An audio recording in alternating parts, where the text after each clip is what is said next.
안녕하세요. 열심히 일을 하며 한 가장으로서 살고 있는 남자입니다. 최근 어머니를 잃고 굉장히 힘든 삶을 살고 있습니다. 어머니를 잃고 아무것도 하기 싫었습니다. 모든 걸 다 두고 떠나고 싶었죠. 하지만 제겐 아직 어린 아이들이 있어 떠나지도 못하고 거의 죽지 못해 살며 일을 하고 있는데요.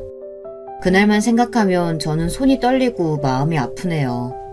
그날 일을 잊고 싶은데 어찌 잊을까요? 시간이 약이라지만 언제 묻어내질지 모르겠네요. 이렇게라도 이야기를 하면 마음이 조금 편해질까요? 솔직히 제 마음 편해지자고 적습니다. 그래서 재미있게 들어달라 말도 못하겠습니다. 그래도 제 이야기를 듣고 싶다면 먼저 감사 인사 드리고 이야기를 시작할게요. 저는 장남으로 아버지, 어머니, 여동생, 할머니 이렇게 한 집에 살았습니다. 할머니는 저와 동생을 아주 예뻐해 주셨지만 어머니를 그리 좋아하시지는 않았습니다. 할머니께서는 저희 앞이라고 숨길 생각도 하지 않았어요.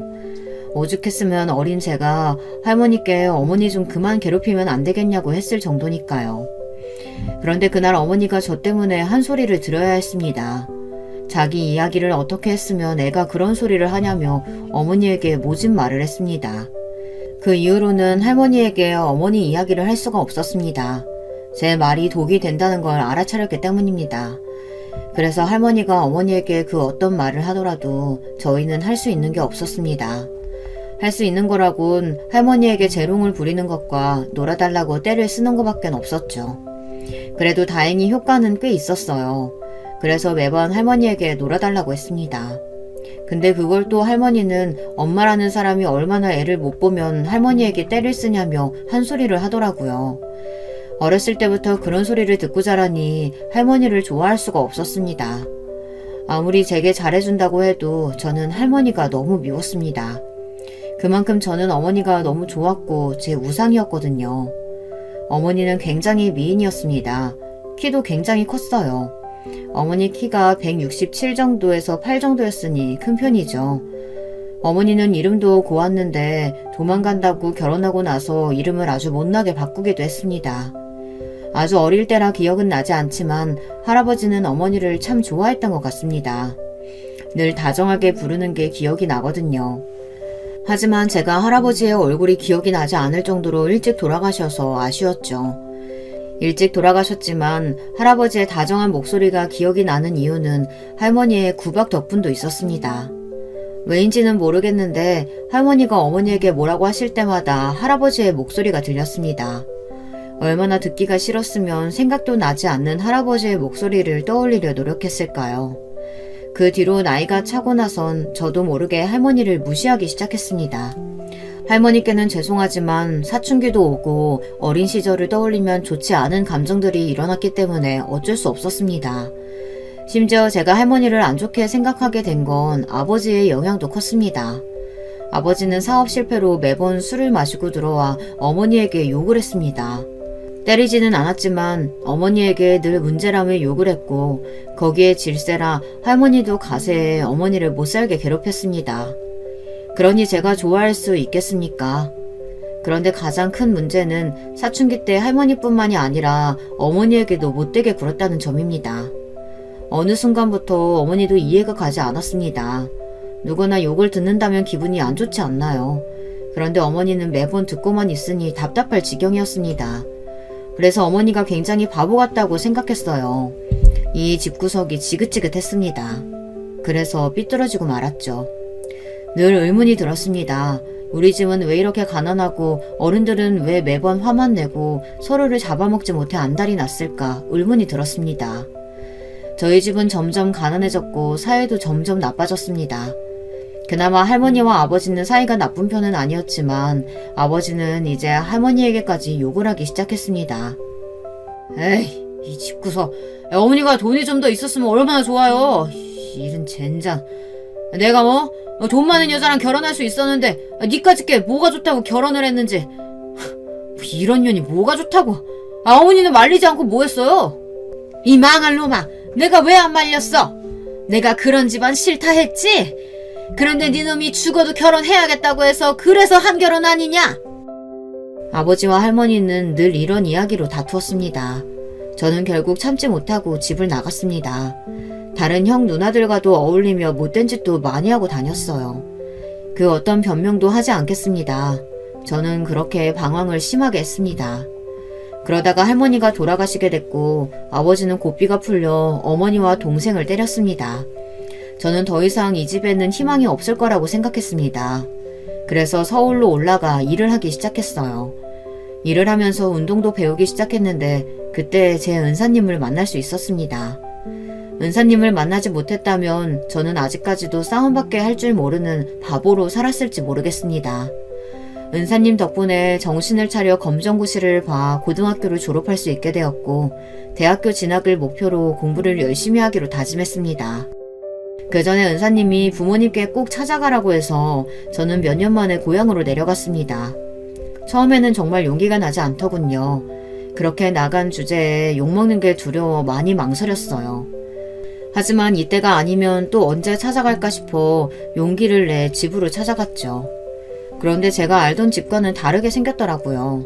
이렇게 낡았나 싶었고 집에는 옹기라고는 찾아볼 수가 없었습니다. 사람 사는 집이 아니었어요. 저는 옆집 사는 분에게 물어봤습니다. 그러자 그 할머니가 저를 알아보시고는 왜 이제와 왔냐고 막 우시는 겁니다. 무슨 일이냐고 물어봐도 아무 말 하지 않고 그저 울기만 했습니다. 그런데 그때 낯익은 목소리가 들려왔습니다. 어머니의 목소리를 잊을 수가 없었죠. 어떻게 잊을 수가 있겠어요. 그런데 어머니의 모습은 집과 마찬가지로 제가 알던 모습과 굉장히 달랐습니다. 통통했던 어머니의 모습은 없어지고 마르다 못해 깡마른 모습을 하고는 나사 하나 빠진 모습으로 아무 감정 없이 저를 쳐다봤습니다. 저를 욕하지 해도 반기지도 않았어요. 그냥 저를 지그시 쳐다보며 제 이름을 말하고 있었습니다. 하지만 이상하게도 제 이름을 말하고는 있지만 저를 보고 있는 것 같지 않았습니다. 그 모습을 보고는 또다시 옆집 할머니가 울며 제게 이야기를 했어요. 이놈아, 너는 왜 이제 와서는 이 애미 고생이란 고상은 다 하고 남은 자식 하나 보내고 이렇게 힘들게 살았다. 너는 왜 이제야 왔어? 자식을 보내다뇨? 그런데 할머니의 말씀이 조금 이상했습니다. 저희 집에서 자식이라고 해봤자 저랑 여동생 둘뿐이라 남은 자식이라고 해봤자 여동생뿐인데 여동생을 보냈다고 하니 그 말을 듣고 당황했습니다. 어머니, 예진이 시집 보냈어요? 왜요? 아버지가 보냈어요? 시집 보내긴 뭘 보내? 저 세상으로 보냈지 이놈아! 할머니의 말을 듣고 땅에 주저앉고 말았습니다. 여동생은 몇 개월 전 사고로 세상을 떠났다고 했습니다. 아버지는 제가 집을 나가고 난 뒤 얼마 뒤 집을 나갔다고 했고 그렇게 어머니와 여동생과 함께 잘 살고 있었는데 그런 불운이 따라오고 만 것이었죠. 그 후로 어머니는 밥도 먹지 않고 매일 동생을 찾아 나섰다고 했습니다. 그나마 동네 분들이 어머니를 챙겨줘서 다행이지 아니었으면 어머니도 동생을 따라갔을 거라고 했습니다. 어머니는 제 말이 들리지 않는 모양이었습니다. 저는 다시 한 번 더 어머니를 불렀어요. 어머니! 그제야 어머니는 저를 바라봤습니다. 그리고 어머니는 제 이름을 부르며 울면서 저를 안았습니다. 왜 이제 왔어? 엄마가 얼마나 보고 싶었는데. 이놈아, 왜 이제 왔어? 어서 동생 찾으러 가자. 네 동생 추위도 많이 타는데 집에 오지를 않어. 저는 옆집 할머니를 쳐다봤고 할머니는 고개를 절레절레 저으시며 늘 이런 상태라고 이야기를 했습니다. 저는 대학 공부를 위해 서울에 올라간다고 말을 하려고 했지만 그럴 수가 없었습니다. 어머니의 상태를 보고 어떻게 갈 수 있겠습니까? 결국 저는 1년을 고향에서 지냈습니다. 1년 동안 어머니의 상태는 많이 좋아지셨습니다. 어머니와 지내는 동안 공부를 많이 하지는 못했지만 틈틈이 공부도 했고 일도 정말 열심히 해서 대학 등록금도 벌었습니다. 물론 4년 동안 다닐 등록금은 없지만 당장 필요한 생활비와 돈은 검정고시를 하며 모은 돈과 1년 동안 열심히 일한 돈으로 살 수 있었습니다. 그리고 정말 다행인 건 어머니께서 동생이 떠났다는 걸 받아들일 수 있게 되었다는 것입니다. 그래서 저는 1년 전 하지 못했던 말을 하게 되었습니다. 어머니, 저 실은 대학에 가고 싶어서요. 어머니에게 하는 모든 말이 조심스러웠어요. 괜히 내가 대학을 간다고 해서 어머니를 떠나 상처를 주는 게 아닌가 생각을 했습니다. 장하네 내 아들. 하고 싶은 거 해야지. 그래. 근데 이 애미가 모은 돈이라곤 이것밖에 없는데 괜찮겠니? 아니면 어디 돈 빌릴 곳 있으면 내가 어떻게든 마련할 테니 걱정 말고 대학 가. 어머니 괜찮아요. 그동안 모은 돈으로 가면 돼요. 그래도 네가 어떻게 모은 돈인데 그걸 써. 그러지 말고 내가 빌려볼게. 어머니 진짜 괜찮아요. 이것저것 지원받으면 괜찮을 거예요. 그리고 공부하면서도 일하면 되니까 너무 걱정하지 마시고요. 어머니를 안심시키고 저는 다시 공부에 집중했습니다. 그 덕에 저는 지방이지만 꽤나 좋은 학교에 갈 수 있게 됐고 전액 장학금을 받으며 다닐 수 있게 되었죠. 제가 할 수 있는 일은 늘 열심히 했습니다. 일도 공부도 연애도 다 열심히 했습니다. 학창시절의 방황을 잊지 않고 좋은 사람이 되려고 노력도 많이 했습니다. 그래서 대학교 때 본 친구들은 제가 방황을 했다고 했을 때 아무도 믿지 않더라고요. 하지만 굳이 안 좋은 모습을 보여줄 필요는 없지 않습니까? 그래서 저는 최대한 얌전한 학생이었던 척을 했습니다. 저의 학창시절과 대학시절은 그렇게 끝이 났습니다. 정말 많은 일들이 있었지만 다시 어머니랑 재회를 한 게 가장 큰 사건이었죠. 뭐랄까, 방황도 심하게 하고 늘 어머니에 대한 안타까움이 있어서 그런지 점점 어머니를 향한 이 마음이 커지더군요. 그래서 저는 어머니를 위하면서 살기로 결심했습니다. 그런 결심을 하면서도 저와 결혼할 사람이 조금 안쓰럽기는 하더라고요. 하지만 어쩌겠어요. 그럼 결혼을 안 하면 되는 거 아닌가요? 저야 결혼을 무조건 해야겠다는 생각은 없었습니다. 다만 어머니가 한 번씩 결혼 이야기를 꺼내면 결혼을 해야겠다는 생각을 가졌을 뿐이었죠. 결혼의 필요성을 느껴 하려고 했던 건 아니었기 때문에 대단한 절실함은 없었습니다. 하지만 제 이상형을 만나고 그런 생각이 싹 사라지더라고요. 선배의 소개로 만나게 됐는데 꽤 괜찮더라고요. 저희는 몇 년의 연애 끝에 결혼을 약속했습니다. 한 가지 문제는 집안 차이가 꽤 나서 걱정이 되었습니다. 우리 집에서 공부 잘하는 사람이 있기 쉽지 않은데 박서방이 아주 복덩이야. 아닙니다. 그렇게 말씀해 주시니 감사합니다. 그러지 말고 결혼 비용은 우리 쪽에서 다 될 테니 부담 가지지 말고 사부인한테도 내가 잘 말해줄 테니까 걱정 말고. 어머니까지 챙겨주시고 감사합니다. 다행히 장인어른과 장모님이 좋게 봐주셔서 결혼을 허락받을 수 있었습니다. 가난하게 자랐는데도 열심히 공부를 해 대단하다고 칭찬을 아끼지 않았습니다. 그리고 결혼 비용은 걱정 말라며 처가에서 다 부담하겠다고 하는 겁니다. 그리고 어머니까지 배려를 해주시니 얼마나 감사하겠어요. 저는 이 결혼은 아주 성공적이라고 생각했습니다. 제 인생은 이제 필날밖에 없다고 생각했어요. 바보같이 말이죠. 그리고 아내와 저희 본가로 갔습니다. 어느 정도 돈을 벌고 나서 어머니에게 이사를 제안했지만 자기는 한평생 살았던 곳에서 살고 싶다며 거절을 하더라고요. 당연히 수리는 했지만 아내가 불편할까봐 걱정했습니다. 처갓집과 너무 비교가 되어 조금 걱정이 되었거든요. 아내는 워낙 잘 사는 집안에서 태어나 걱정을 했거든요. 그런데 아니나 다를까 아내가 불편해하기는 하더라고요. 하지만 고맙게도 어머니에게 내색은 하지 않았습니다. 정말 싹싹하게 어머니에게 친근하게 다가가 먼저 말도 걸고 몸이 먼저 앞서 나갔죠. 그래서 결혼 생활에 대한 걱정은 사실 하나도 없었습니다. 하지만 제 아내가 그렇게 어머니에게 행동할 줄 누가 알았겠습니까? 저희는 달달한 신혼생활을 만끽하고 있었습니다.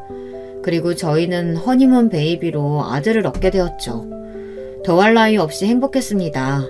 이제야 완벽한 행복을 찾은 것 같았습니다. 저는 다짐했어요. 아버지 같은 사람이 되지 않겠다고 다짐을 했습니다.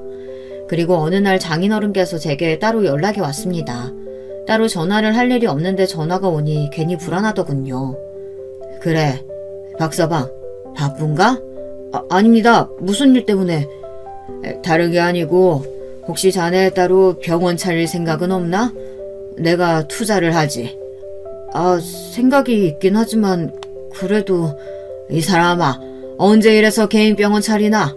그것도 다 대출 끼고 하는 건데 그냥 내가 해준다고 할 때 감사합니다 하고 받아.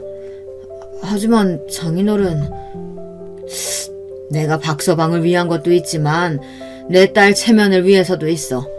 그리고 우리 집안이 공부머리는 아니지 않은 거 알지 않나? 할 줄 아는 거라고는 몸으로 부딪혀서 장사나 할 줄 알지 뭐가 되겠나? 그래서 얼마나 무시를 많이 받았는데 내가 박서방 덕에 큰 소리 떵떵 칠 수 있고. 그렇게 해주신다면 감사히 받겠습니다. 그래. 그럼 내 나중에 또 연락할 테니 받고. 그렇게 저는 장인어른 덕에 개인 병원을 열 수 있었습니다. 언젠가는 개인 병원을 여는 게 꿈이었는데 이렇게 빨리 실현이 될 줄 몰랐습니다. 가난하게 살던 제가 이런 부귀영화를 누려도 되나 싶다가도 박탈감이 느껴지기도 했습니다. 돈이 있으면 쉽게 꿈을 얻는다는 걸 깨달았으니 굉장히 기분이 묘했습니다. 그래도 저에게는 잘된 일이니 기분 좋게 병원을 차리기로 했습니다. 하지만 병원 개업을 한다는 게 정말 쉽지 않은 일이더군요. 하나부터 10까지 디자인부터 신경을 써야 하고 사람을 뽑는 일 하나하나 신경을 써야 하니 예민해지기 시작했습니다. 하필이면 아내도 둘째가 생겨 예민해져서 싸우기 바빴습니다. 아내는 하던 일마저 그만두고 돈만 쓰기 바빴습니다. 당신 요즘 돈을 너무 많이 쓰는 거 아니야? 스트레스 받는다고 해도 그렇게 돈을 막 써도 되겠어? 누구는 열심히 일하는데 누구는 쓰기 바쁘네. 당신 말 다 했어? 그러는 당신은 우리 아빠 돈 없었으면 병원 열지도 못했잖아. 그러면서 나한테 돈 얘기를 해? 그건 당신을 생각해서 나한테 투자를 하신 거지. 그리고 병원 개업했다고 바로 당신 일 그만뒀잖아. 그럼 내가 계속 일해야 돼? 솔직히 나 일하기 힘들어. 나 어디 가서 누가 아래 있을 사람 아니야. 그냥 당신 사람들처럼 살아보고 싶어서 일한 거 가지고 왜 그렇게 이야기를 해? 뭐? 언제는 자기는 평생 일하고 싶다며. 이런 평범한 생활이 너무 소소하고 행복해서 좋다며. 그때는 내가 미쳤었나 보지. 당신 만나서 낭만에 차 있었나 보네. 그럼 지금은 당신 그런 사람은 아니란 말이야? 그럼 언제까지 내가 낭만에 갇혀있는 사람인 줄 알았어? 난 원래 이런 사람이야. 당신 만나려고 일부러 그렇게 이야기한 거지. 왜? 집안 좋은 의사는 당신 안 만나줄 것 같으니까 돈 없는 의사 골라서 만났나 보지? 내가 언제 그런 말을 했어? 당신 말이 그렇잖아.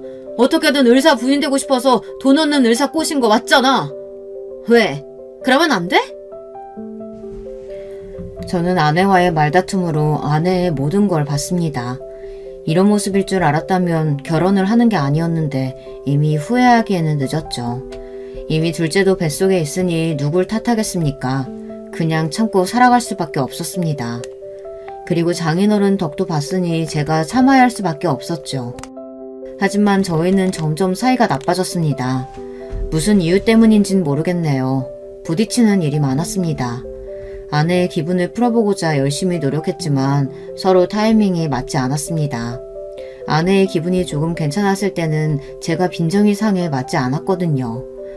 둘째가 태어나고 다시 괜찮아졌나 싶었는데 제가 바빠져서 집에 있을 일이 없어 아내와 이야기를 할 시간이 없었습니다. 일이 바빠지는 건 참 행복한 일이지만 그만큼 가족에게 신경을 못 써 신경이 많이 쓰였습니다. 하물며 동생 기일이 다가와 어머니를 챙겨드려야 하는데 가지 못해서 마음이 걸렸죠. 그래서 아내에게 조심스럽게 이야기를 했습니다. 혹시 어머니 잠깐 우리 집에 모셔와도 될까? 뭐? 그게 무슨 말인데? 동생 기일이 다가오니까 걱정이 돼서. 휴가 내고 가자니 요즘 바빠서 휴가를 낼 수도 없고, 그렇다고 넘기기에는 어머니가 그때만 되면 많이 힘들어 하시니까 그냥 지나칠 수도 없는 거고. 일단 알겠어. 아내의 함숨소리에 저는 예민해졌지만 허락을 해준 것만 해도 다행이라 생각해 뭐라고 하지는 않았습니다. 그래서 동생 기일에 맞춰 어머니를 찾아뵙고 집에 모셔올 수 있게 됐습니다. 그런데 제가 착각을 했을지도 모르겠지만 아내가 어머니를 무시하는 것 같은 느낌이 들더군요. 어머니가 아이들이랑 놀고 있으면 아이를 데려간다든지 첫째에게 들어가서 공부를 하라고 했습니다. 하지만 직접적으로는 안 좋게 대하는 게 아니라서 뭐라고 말을 할 수가 없었습니다. 그런데 어느 순간부터는 아내가 어머니에게 한 소리 하는 걸 들을 수 있었는데요. 여러분은 만약 아내나 남편이 자기 어머니에게 이런 소리를 하면 참을 수 있는지 한번 들어보세요. 어머니, 제발 손 좀 깨끗이 씻고 오시면 안 돼요? 아니면 아이들이 예쁘더라도 그냥 참고 눈으로만 봐주세요. 그 말은 어머니가 더럽다는 뜻 아닙니까? 일을 하다 말고 그 말을 듣고는 바로 아내를 데려와 안방에서 소리쳤습니다. 당신 어머니한테 무슨 말버릇이야? 내가 왜? 아니 어머니 손 좀 봐봐. 정말 새까매. 당신이 더 잘 알겠네. 그리고 어머니 냄새 나는 거 알아? 제대로 안 씻으니까 그런 거 아니냐고. 저는 아내를 때리고 싶은 마음이 굴뚝 같았습니다. 처음으로 아내의 얼굴이 보기 싫은 순간이었죠. 하지만 아버지처럼 되지 않겠다고 결심을 했기 때문에 아내를 때릴 수 없었습니다. 때린다면 저는 아버지와 같은 사람이 될 것이기 때문에 꾹 참았습니다. 어머니는 평생 시골에서 살아서 그래. 그래서 나는 냄새들 있잖아. 장모님이랑 장인어른이야 매일 케어받고 안 나실 수도 있어. 그런데 있잖아. 그 냄새는 나이 든 사람이면 다 날 수밖에 없는 거야. 좀 더 심할 뿐이지. 그렇다고 깨끗이 안 씻는 것도 아니고. 그리고 어머니 손은 농사하느라 그렇게 된 거야. 집안일하고 하느라서 그렇게 된 거라고. 우리 어머님 누구보다 깨끗한 사람이야. 당신보다 훨씬 깨끗할걸? 당신 이모님 아니었으면 이 집이 깨끗했을 거라고 생각해? 당신은 집이 개판이 돼도 몸만 깨끗하면 다잖아. 안 그래? 내가 치울 필요가 뭐가 있어? 이모님들이 다 알아서 치우는데. 그리고 내 몸만 깨끗하면 된 거 아니야? 아내의 말에 저는 더는 할 말이 없었습니다. 이 사람과 이야기를 해봤자 제 에너지만 소비한다는 생각이 들었습니다. 그래 알겠어. 근데 다시는 어머니한테 그런 말 하지 마. 그때는 안 참아. 안 참으면? 왜? 그렇게 어머님 소중하게 생각하면 나랑 결혼은 왜 했니? 왜? 어머님이 그렇게 불쌍해? 안쓰러워? 참나, 동생이 죽은 지가 언젠데 아직도 걱정을 하고 있어. 아내는 해서는 안 될 말까지 하기 시작했습니다. 동생 죽은 지도 몇십 년이 지났는데 아직도 그거 하나 못 이겨내고 슬퍼하냐고 하더라고요. 그 말을 듣고 참지 못하고 저는 제 옆에 있던 화장품을 던져버렸습니다. 물론 아내 쪽으로 던지지는 않았지만 화장품이 터지면서 안방 곳곳에 다 묻게 되었고 아내는 놀라서 뭐하는 행동이냐고 소리를 쳤습니다. 그 소리에 어머니도 놀라 방으로 들어오셨고 그제야 저는 정신을 차릴 수 있었습니다. 아내는 저를 한번 보고 어머니를 한번 쳐다보고는 집 밖으로 뛰쳐나갔습니다. 그날 어머니에게 죄송하다고 사과를 드리고 아이들을 달래줘야 했습니다. 아내는 하루 종일 들어오지 않아서 어머니가 아이들을 봐줬습니다. 아내는 이틀 동안 연락이 없었습니다. 하지만 제가 먼저 연락하고 싶지 않았어요. 연락을 하지 않는다면 장인어른이 먼저 전화가 올 거라는 것도 알고 있었지만 연락하고 싶지 않았습니다. 결국 장인어른에게 전화가 먼저 왔고 어쩔 수 없이 장인어른의 전화를 받았습니다. 네, 장인어른. 그래, 나랑 할 이야기가 좀 있지? 죄송합니다. 내가 조서 보내줄 테니까 일 끝나고 거기로 오게. 긴장되었습니다.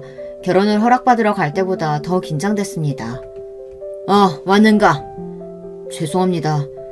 아니, 내가 박서방 자네 사과 듣겠다고 여기로 부른 건 아니고 말해봐. 네, 뭐를?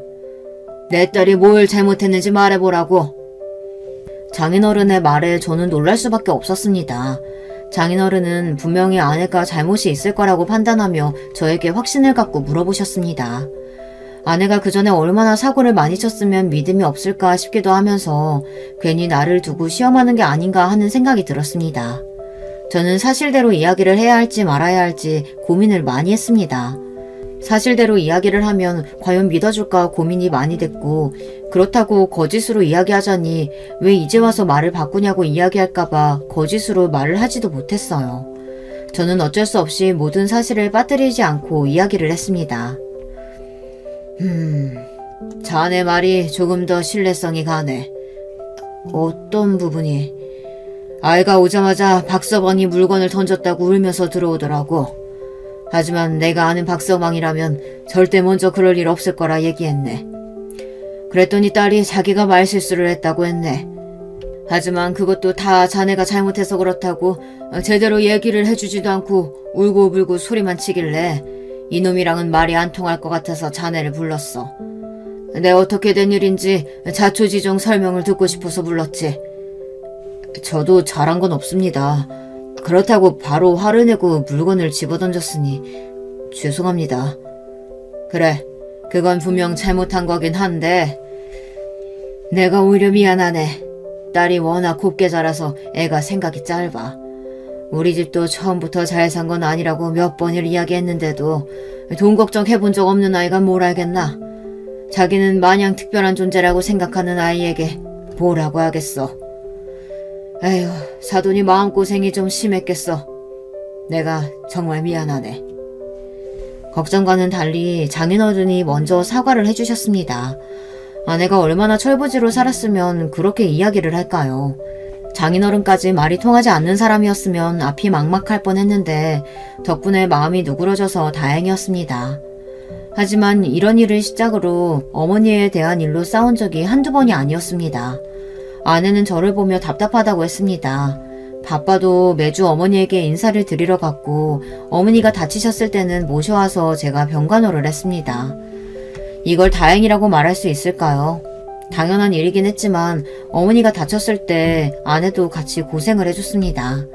병간호는커녕 어머니를 보지도 않을 거라고 생각했는데 그래도 며느리라고 걱정해주는 모습을 보니 따뜻해지더라고요. 지금 생각해보면 이런 걸로 따뜻해진 제 자신에게 어처구니가 없지만 고마운 건 기억을 해야겠죠. 하지만 그것도 잠시 결국 아내는 어머니에게 돌이킬 수 없는 상처를 주고 말았습니다. 어머니는 나이가 들수록 더 건강이 나빠지셨어요. 하지만 어머니는 병원도 요양원도 가기 싫어했습니다. 사람을 부르기는 했지만 그래도 걱정이 되었습니다. 매일같이 있는 것이 아니니 어머니에게 무슨 일이 생길 때는 어떻게 해야 하나 두려웠죠. 남은 가족은 어머니 한 명뿐인데 어머니마저 세상을 떠난다면 저는 분명 무너지고 말 거라고 생각했어요. 그래서 늘 어머니의 죽음을 생각을 안 할 수가 없었습니다. 어머니가 죽을까 두려워 그것 때문에 정신병원에 가서 진단을 받기도 했습니다. 혹시 여러분 중에서도 이런 비슷한 증상을 가지신 분 있을까요? 어떤가요? 살기 너무 불편하지 않나요? 하지만 저는 이런 문제로 두려워할 필요가 없었습니다. 어머니가 돌아가셨으니 말이죠. 때는 시간이 흘러 동생의 기일이 다가올 그날이었습니다. 어김없이 저는 어머니를 집으로 모셔왔어요. 아내는 이날을 제일 싫어했습니다. 저는 아내가 이해가 가지 않았습니다. 제사를 지내는 것도 아니고 어머니가 구박을 하는 것도 아닌데 싫어할 이유가 있을까요? 물론 시어머니라는 존재가 그렇게까지 달가운 존재가 아니라는 건 알겠지만 그렇게 싫어할 정도로 어머니가 아내에게 피해를 준 것도 없는데 그 정도로 싫어하니 이해가 가지 않았습니다. 하지만 이미 모셔왔으니 어떡합니까? 어머니를 보살펴 드릴 수밖에 없죠. 저는 아내에게 미안하다고 이야기를 하고 조금만 더 고생해달라고 했습니다. 그래도 이날만 되면 어머니가 늘 아프시고 기운도 없으셔서 어쩔 수가 없었어요. 제 마음이 불편해서 놓을 수가 없더라고요. 모처럼 빨리 퇴근해서 다 같이 저녁을 먹을 수 있었습니다. 어머니가 올라오시고 3일째가 되던 날 사건이 터지고 말았죠. 밥을 먹기 전 저와 사소한 말다툼을 해서 아주 예민해져 있었는데 어머니가 제 눈치를 보며 미안하다고 하시더라고요. 미안하다. 바쁜 사람이 나 때문에 괜히 집에 일찍 온 건 아닌가 싶네. 아니에요 어머니, 괜찮아요. 아시면서 왜 안 내려가세요? 어머니가 매번 남편 발목 잡고 사시는 거 알긴 아세요? 아내는 그 순간 참지 못하고 어머니에게 한 소리 했습니다. 그래? 에휴, 내가 미안해서 어쩌지? 당신 미쳤어? 어머니, 아니에요. 집사람이 예민해져서 그런 소리 한 거예요. 당신 들어가. 왜? 어머니, 솔직하게 이야기할게요. 저 이제 너무 힘들어요. 어머니 간호하는 거 이제 지쳐요. 저는 아내를 붙잡고 안방으로 갔습니다. 당신 지금 그런 소리를 왜 어머니 앞에서 해? 왜? 나는 그런 소리도 못해? 나도 이제 지쳤어. 몇 년이야? 10년도 넘었어. 우리 제대로 여행이나 가본 적 있어? 애들은? 매번 어머님 챙기기 바빴지? 우리 가족들은 안중에도 없지? 솔직히 할 말이 없었습니다. 가족을 소중히 한다고 했지만 늘 어머니가 먼저였으니까요. 하지만 어머니의 인생은요, 누가 책임져 줍니까? 저희를 낳느라 그렇게 버려진 인생 저라도 책임져야 하는 거 아닌가요? 그날 아내와 한바탕 싸우고 나니 어머니가 불편하셨는지 집으로 가겠다고 했습니다. 어머니 괜찮아요. 더 계셔도 돼요. 아니다. 내일 집에 갈 거니까 짐 싸마. 아들아, 사랑한다. 네, 저도 사랑해요. 어머니는 다음날 집으로 가셨고 늦은 오후 어머니가 돌아가셨다는 소식이 들렸습니다. 어머니의 동네 친구분이 놀러갔다가 죽은 어머니를 발견했다고 했습니다. 분명 아침까지도 멀쩡하신 분이 돌아가셨다니 믿기지 않았습니다. 어머니는 미리 계획을 하고 계셨던 것 같습니다. 정신없이 어머니의 장례를 다 치르고 저는 어머니의 유서를 볼 수 있었습니다. 그런데 거기에는 충격적인 내용이 담겨 있었습니다. 대충 이런 내용이었어요. 저한테 미안하다 이야기를 하는 내용이었죠. 그리고 아내에 대한 이야기도 적혀 있었습니다. 아들아, 미안하다. 이 어미가 도저히 살 용기가 없구나. 마지막으로 네 모습 봐서 너무 행복했다. 그리고 마지막으로 이렇게 안 좋은 이야기를 하고 가는 게 마음이 편하지는 않지만 말하마. 이제 저 세상으로 갈 건데 내가 숨겨서 뭘 하겠니? 너도 알지? 내가 숨기는 걸 참 잘하는 걸. 그래서 네가 나를 참 답답해했지. 네 아버지에게 맞거나 할머니에게 모진 말 들을 때 왜 이렇게 가만히 있냐고 엄마는 바보냐고 하는 말이 기억나는구나. 그래, 어쩌면 나는 내 말도 못하는 바보일지 모르겠다는 생각이 드는구나. 그런데 여기서는 솔직히 말해야겠지? 나는 내 며느리가 마음에 들지 않는단다. 늘 내게 모진 말만 하고 늘 내가 너에게 필요 없는 존재라고 이야기를 하더구나. 그런 말을 들을 때마다 가슴이 무너졌지만 맞는 말 같아서 별 말을 하지 않았다. 물론 이거 말고도 많은 이야기를 했단다. 아, 네 동생 이야기를 하더구나. 제발 정신 좀 차리라고. 내가 잘 챙겼으면 죽지도 않을 사람 못하러 붙잡고 있냐고 말하더구나. 그 말을 듣고 나는 깨달았단다. 내가 잘못되었다는 걸. 아가, 내가 너에게 도움이 되지 못해 참 미안하다. 엄마라는 사람이 뭐 제대로 해준 게 없네. 사랑한다, 내 아들아. 다음 생이 있다면 부디 좋은 부모 만나렴. 잘 커줘서 고맙단다. 어머니의 유서를 그대로 적지는 않았지만 비슷하게 적혀 있었습니다.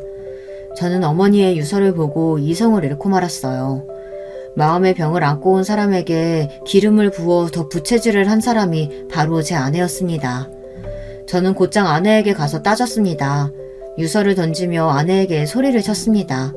이게 사실이냐고, 어머니에게 한 말이 사실이냐고 울면서 고함을 쳤어요. 어떻게 그럴 수가 있습니까? 그래도 며느리라는 사람이 이렇게 이야기를 할 수 있습니까?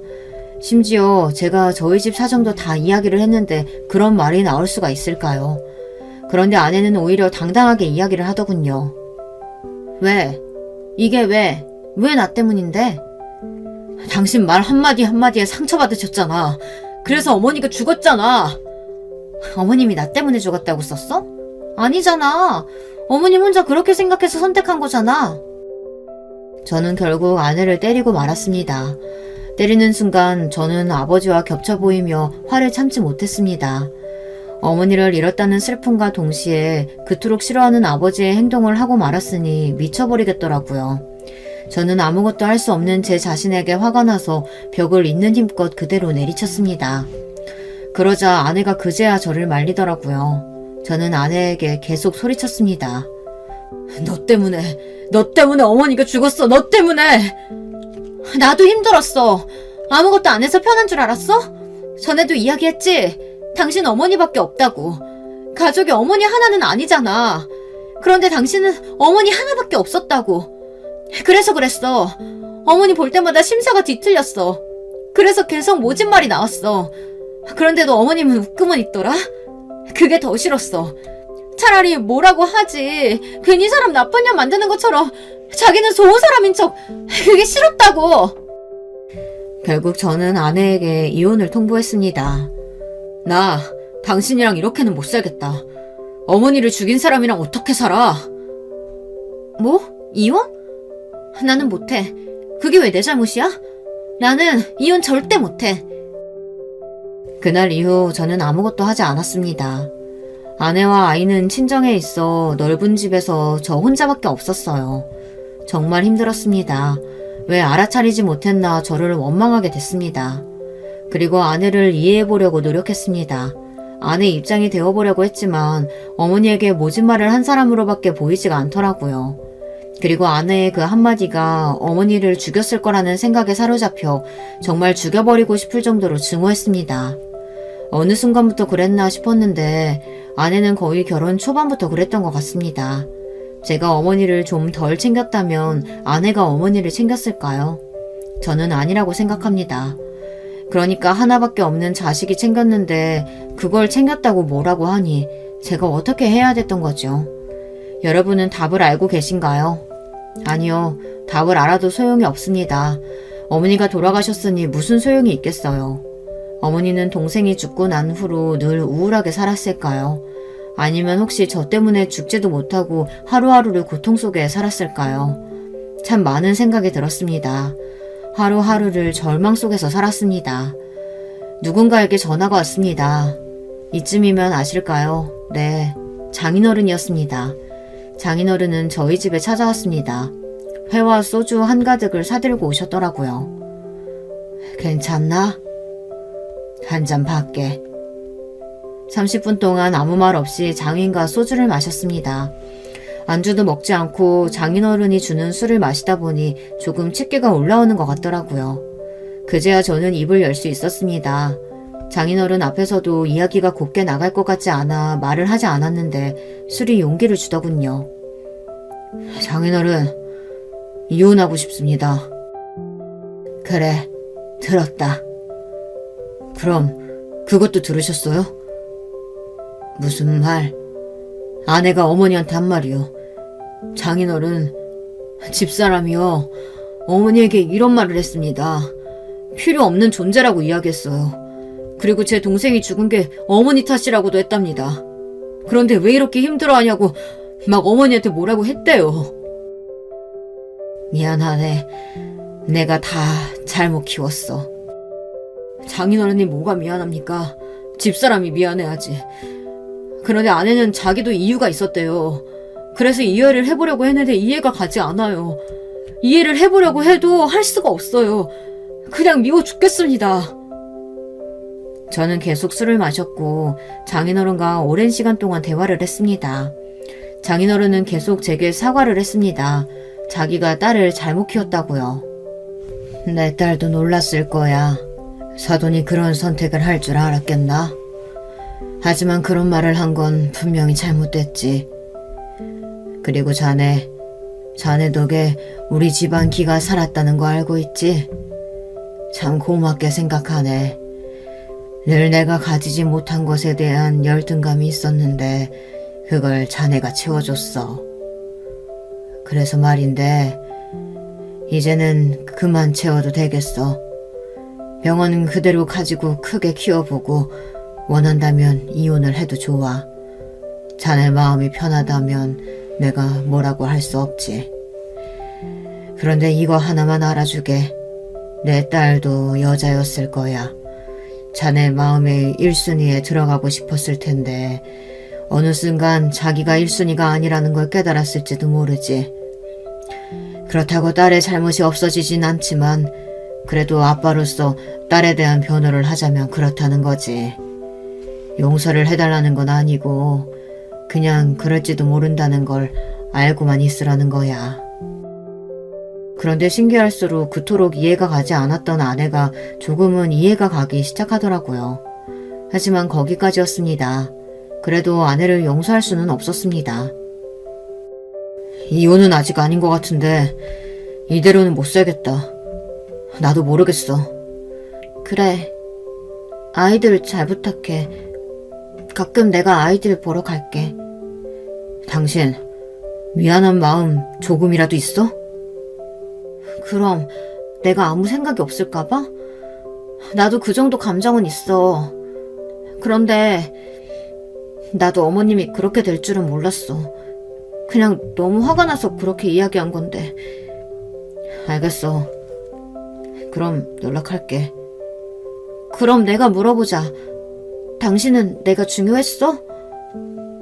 저는 거기서 아무 말도 할 수가 없었습니다. 중요했지. 어머니만큼은 아니었지만 분명히 중요했고 사랑했어. 결국 아내는 끝까지 미안하다고 하지 않았습니다. 사과를 했다면 조금 마음이 풀어졌을까요? 아내와 저는 이혼은 하지 않았지만 서로 각자 살아보기로 했습니다.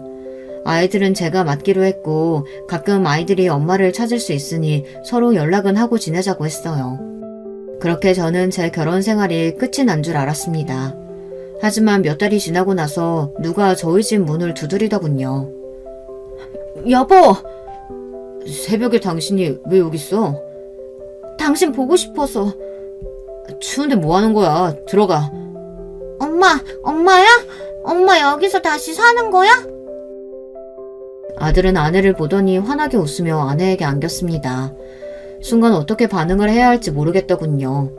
아직까지 아내의 얼굴을 보는 게 그리 반갑지는 않은데 아내의 얼굴을 보기만 하면 어머니가 떠올라서 죽고 싶다는 생각만 드는데 아이들은 자기 엄마라고 환하게 웃는 모습을 하고 있으니 속이 뒤틀렸습니다. 왜 우리 아들 엄마랑 아빠랑 같이 살고 싶어? 응, 당연하지. 나는 엄마 아빠가 사이좋게 지내는 모습 보고 싶어. 아들의 말에 어릴 적 제 모습이 떠올랐습니다. 그러다 웃음이 나고 말았어요. 결국 아버지 같은 사람이 되었나 싶었습니다. 다른가요? 글쎄요. 아이들 입장에서만 봤을 때는 못된 아버지라고 생각을 하지 않을까요? 아내는 자연스럽게 집 안에 들어왔습니다. 그리고는 남의 집처럼 구경을 하더군요. 깔끔하네. 이모님도 안 계시는데. 당신은 참 깨끗한 사람이네. 그래서 내가 좋아했는데. 그치? 이만 가. 할 얘기가 있어. 여기서 해. 애들 있는 곳에서? 저는 아들을 보고 한숨을 쉬었습니다. 아들을 방에 보내 재우고 아내와 식탁에 앉아 오랜만에 이야기를 했습니다. 아직 나 많이 미워? 밉다고 설명할 수가 없는데. 여보, 내가 잘못했어. 진짜 너무 잘못했어. 나 한 번만 용서해주라. 그런데 갑자기 아내가 무릎을 꿇더니 눈물을 뚝뚝 흘리며 용서를 구하더라고요. 너무 당황했습니다. 아내의 이런 모습은 본 적이 없었기 때문입니다. 누가 봐도 정말 반성을 한 모습이었어요. 하지만 저는 용서가 쉽게 되지 않았습니다. 솔직히 모르겠어요. 아직도 모르겠습니다. 묘한 감정이 섞여 있었습니다. 짠하기도 한데 너무 밉고 용서를 해줘야 하는 게 맞는 것 같으면서도 절대 할 수 없는 아주 복잡한 감정이었습니다. 일어나. 아니, 못 일어나.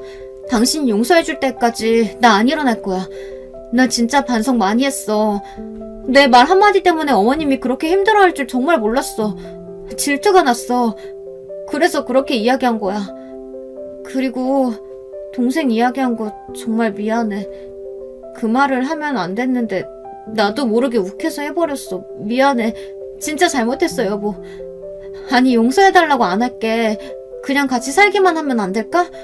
나 앞으로 얌전히 있을게. 애들이랑 당신이랑 이렇게 같이 살고 싶어. 진짜 내가 너무 잘못했어. 미안해, 여보. 아내는 1시간 동안 무릎을 꿇고 있었습니다. 아무 말도 하지 않고 아내는 고개를 숙이며 울고 있었고 저는 창밖을 바라보고 있었어요. 그리고 저는 아내에게 한마디 했습니다. 알겠으니까 일어나. 정말? 나 용서는 아니지? 그냥 봐주는 거야? 솔직히 당신 얼굴만 보면 어머니 생각나. 당신 그거 생각나? 내가 어머니 이야기 해준 거? 제가 아내와 사귈 때 어머니에 대한 이야기를 한 적이 있었거든요. 저한테는 어머니가 정말 중요한 사람이라고 이야기했었죠. 기억 안 나지? 우리가 사귈 때 이야기했는데 나한테는 어머니가 정말 중요한 사람이라고 이야기했었잖아. 그때 당신이 알겠다고 그런 일이 있었는지 몰랐다고 울면서 이야기했는데 기억 안 나? 그때 술을 너무 많이 마셨나? 네, 그것도 제 잘못이기는 했습니다. 어머니 이야기를 할 때마다 마음이 아파서 술을 마시고 할 수밖에 없었거든요. 그런데 아내도 술에 취해 있다는 걸 저도 까맣게 잊어버린 겁니다. 당연히 아내에게 이야기했으니 알 거라고 생각했어요. 그런데 거의 모르는 사람과 마찬가지였더니 충격을 받았습니다. 하지만 어쩌겠습니까? 이미 지나간 일인데, 그렇죠. 어머니 이야기를 마무리하고 저희는 앞으로 어떻게 살 것인가에 대해 이야기를 했습니다. 그리고 저는 가족을 위해서는 열심히 살 수 있지만 한 사람으로서 뭔가를 바라지는 말라고 했습니다.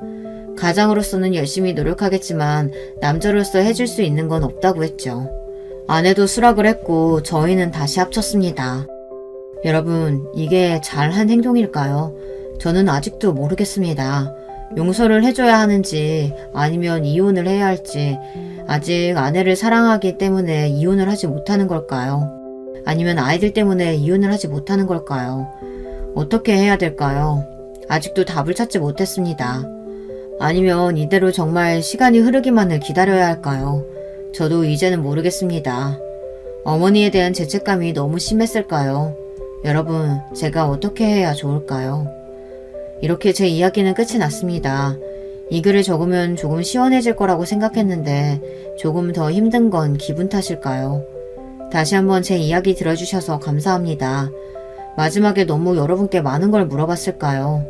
제가 어머님에게 잘해드렸다면 이런 고민을 하지도 않았겠죠. 여러분은 저처럼 후회하지 마시고 부모님에게 잘 대해드리세요. 물론 저처럼 후회하시는 분도 계시겠죠. 소중한 시간 내어 들으셨을 텐데 괜히 처진 게 아닌가 걱정이 드네요.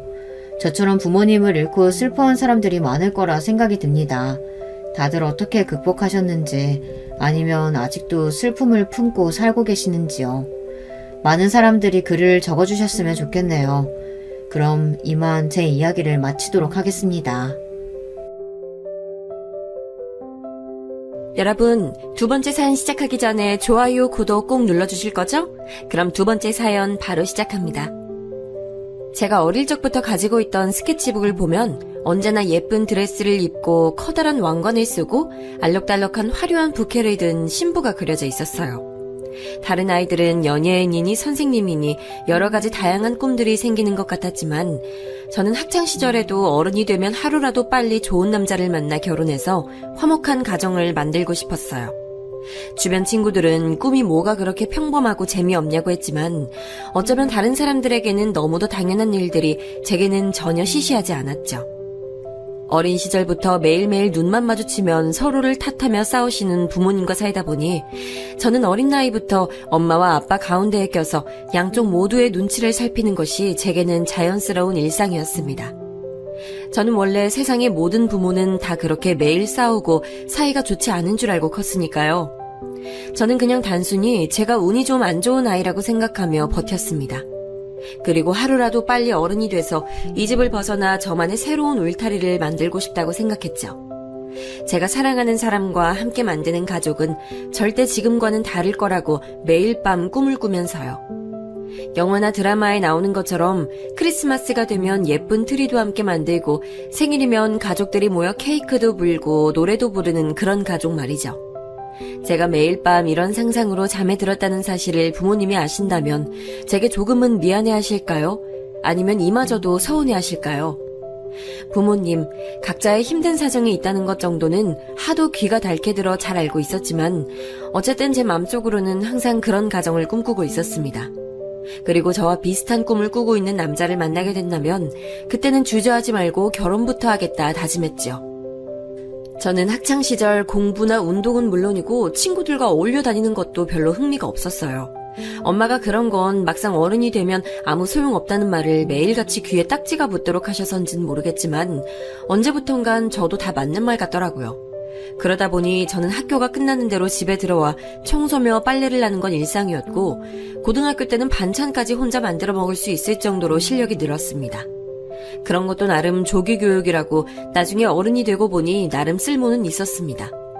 물론 아무리 제 꿈이 가정도 워낙 집안 형편이 좋지 않은 집에 외동딸로 태어났으니 성인이 돼서도 집에서 집안일만 하고 있을 순 없었습니다. 먹고 살기 위해 집에서 멀지 않은 호텔에 호텔리어로 취직을 했어요. 매일 새로운 사람들을 만나고 친절하게 돕는 서비스직이 생각보다 제게 잘 맞았습니다. 그리고 제 첫 직장인 호텔에서 바로 남편도 만나게 됐어요. 남편을 처음 만났을 땐 그냥 나이 많은 노총각 지배인이라고만 생각했습니다. 그런데 일찌감치 부모님에게서 독립해 나와 오랫동안 혼자 살아온 남자다 보니 모든 생활을 회사 내에서 해결하더라고요. 항상 밥도 회사에서 대충 때우고 셔츠며 유니폼도 모자라 개인 의류에 속옷까지 호텔 내 세탁소에 돈까지 내면서 맡기더라고요. 그렇게 생활하시면 생활비가 꽤 들겠는데요? 너무 아깝지 않아요? 하루 종일 일만 하다가 집에 들어가면 완전히 녹초라 손도 까딱할 힘이 없어서요. 그래도 조금만 부지런하게 하면 지금 쓰시는 지출의 반은 줄일 수 있을걸요? 와, 반이나요? 그게 가능해요? 저는 학교를 다니면서도 항상 바쁜 엄마를 대신해 집안일을 도맡아 하다시피 해왔으니 제게는 나름 노하우라고 할 수 있는 살림 팁들이 꽤 있었죠. 빠른 시간 내에 큰 효과를 볼 수 있는 청소 팁이나 일주일 빨래 루틴 같은 거요. 잔소리 같아서 듣기 싫을 수도 있는데 당시 지배인님이자 예비 제 남편은 제 얘기를 아주 집중해서 들어주더라고요. 그렇게 저희 두 사람은 공감대가 형성되자 어느새 자연스레 가까워졌어요. 그리고 언제부턴가 남편은 저를 볼 때마다 항상 외롭다는 말을 입에 달고 살며 항상 집에 들어가기 싫다고 말했죠. 난 하루라도 빨리 단란한 가정을 만들고 싶어. 지배인님은 결혼 생각 없는 줄 알았는데요? 주변에서 들어오는 소개팅이나 선도 다 마다하시고 항상 일만 열심히 하시길래 결혼 생각은 아예 없으신가 보다라고 생각했던 지배인님이 한 회식 자리에서 우연히 하신 말에 저는 의외다 싶었습니다. 퇴근하고 집에 들어갔는데 집은 딱 깨끗하게 정돈되어 있고 맛있는 찌개 냄새가 솔솔 나면 얼마나 행복하겠어. 애들이 아빠 하면서 달려오면 완전 최고지. 그게 뭐예요? 밥 해주고 청소해줄 여자가 필요해서 결혼하고 싶으신 거예요? 에이, 꼭 그런 뜻이 아니라 난 아무리 해보려고 노력해도 집안일이 너무 어렵더라고. 가족을 위해 매일 헌신하는 가정주부들, 난 진짜 존경한다니까? 그런 다정한 여자랑 결혼하고 싶은 거지. 다른 여자 직원들은 지배인님의 말이 이해가 되지 않는다고 했지만 전 어쩐지 그 말에 공감이 됐습니다. 저도 단란하고 안정적인 가정을 만들기 위해서는 부모가 각자의 자리에서 각자의 역할에 충실해야 한다고 항상 생각하고 있었으니까요. 저는 어쩐지 그날 이후로 지배인님에게 더 마음이 갔습니다. 그래서 저는 제 호감을 적극적으로 표시하고 싶다는 생각에 실력을 발휘해 매일 도시락을 만들었어요. 그리고는 회사 점심시간에 종종 함께 나눠 먹곤 했습니다. 그렇게 사소한 도시락 하나로 시작된 저희 두 사람은 어느새 연애를 시작했습니다. 남자친구의 나이도 적지 않았으니 저희는 자연스레 결혼 이야기를 하게 되더라고요.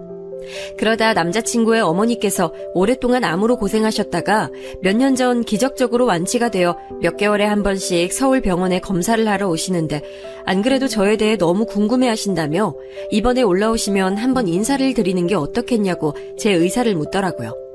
저는 당연히 그러겠다고 했고 남자친구의 부모님이 병원 검사를 받고 나오실 때쯤 병원으로 모시러 가 함께 식사를 했습니다. 저를 반갑게 맞이해주신 어머님과 아버님은 인상이 너무나도 좋으셨습니다. 그리고 오랫동안 투병을 해오셨다고 하기엔 너무나도 밝아 보이셨죠. 그리고 저희 부모님과는 너무도 다르게 두 분 사이가 좋아 보이셨어요. 지금까지 제가 꿈꿔왔던 바로 그런 가족의 모습이었어요. 아무래도 가장 힘든 시기를 가족이 함께 똘똘 뭉쳐 잘 헤쳐나가서인 것 같았어요. 저는 식사를 하는 내내 마음이 너무 좋았습니다.